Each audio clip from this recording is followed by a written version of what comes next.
Promotional photo for The Walking Dead Season 8. Photo courtesy of AMC Networks. Don't open. Dead inside. What once was an iconic warning written on a hospital's cafeteria doors could now describe the minds of the writers for The Walking Dead. Coming into Season 8 with the 100th episode of the series, there was a lot of anticipation and excitement from fans. As an adaptation of the Robert Kirkman graphic novel with the same name, The Walking Dead has always loosely followed the source material, thus, there was the expectation of a riskier and explosive first half of the season. Yet, after enduring 8 weeks, it's safe to say that the season's all-out war slogan was really meant as a reflection of the writers' battle with the show's fans. From a struggling plot to poor character development, the show had one begging for mercy. The big, scary and interesting plot after Rick Grimes, played by Andrew Lincoln Crew, spent the previous season under Negan's, played by Jeffrey Dean Morgan, control and slowly began preparing to wage war. One would have thought the season was poised to take chances.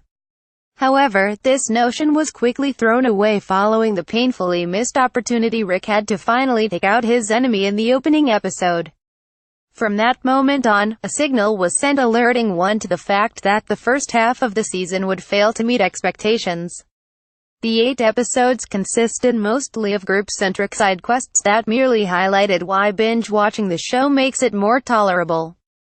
Wasting airtime on lackluster characters, predictable outcomes and pointless banter only contribute to dying ratings. As the Kingdom, Hilltop and Alexandria residents move forward with Rick's overall plan, there was still a lack of understanding, from the audience perspective, of what the plan was.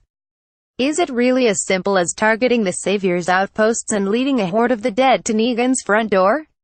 Grand speeches and a never-ending barrage of gunshots do little to flesh out the season's plot. The only saving grace came during the final moments of the mid-season finale.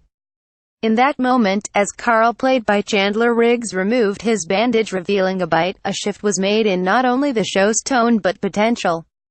By making the unexpected step away from the graphic novels, it allows for the second half of the season to take necessary risks. The King, the Widow, and Rick too. Watching Rick Grimes point his cold python at the camera while squinting his eyes ever so slightly was always a clear indicator that stuff and things were about to hit the fan. However, this first half of the season saw slight sacrifices in overall character development in order to move the plot along and accommodate the actors' personal schedules. For example, much of the season saw Michonne and Rosita, played by Denai Guerrera and Christian Serratos, respectively, being uncharacteristically sidelined in Alexandria with Carl. Meanwhile, cracks within the core group of heroes began to form, as the lines of morality blurred, with Daryl and Tara, played by Norman Reedus and Ilana Masterson, respectively, creating chaos by expediting an already established plan, and Jesus, played by Tom Payne, facing off physically with Morgan, played by Lenny James. The characters seemed to be forced into two separate figurative containers, maintaining morality and dismantling morality.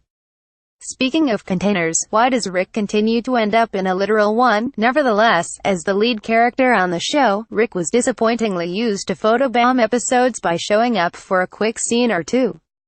For him initiating the war, it seemed this first half of the season was geared towards establishing King Ezekiel, played by Kari Payton, and Madge, played by Lauren Cohan, as better leaders. While the season has so far presented unexpected, but welcome, pairings of characters, the show did little to develop them beyond if they are Team Rick, Team Negan, or Team Best Shot of Survival. How it's gotta be with spin-off series Fear the Walking Dead Season 3 concluding the week prior to The Walking Dead Season 8 premiere, there was a level of expectation to be met.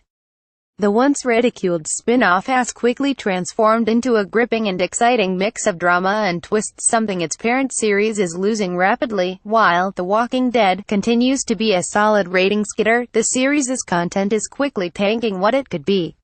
Predictability never does a show well, and if fans who have never read the comics can sense a plot point from a mile away, then it's time to bite the bullet and change. Long-running series have a lot of expectations to meet, especially ones adapted from a beloved source material. However, taking creative liberties allows for not only fans to experience that edge-of-their-seat thrill, but also gives writers the opportunity to be more than mindless copiers.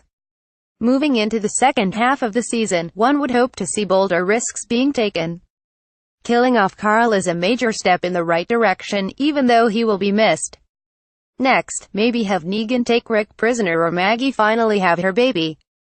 The possibilities with creativity are endless. To put it bluntly, the viewership is already dying off, so why not give fans a reason to tune in each week, in real time, as opposed to driving them to binge-watch later. If the series is going to survive, this is how it's gotta be. Also published on Medium.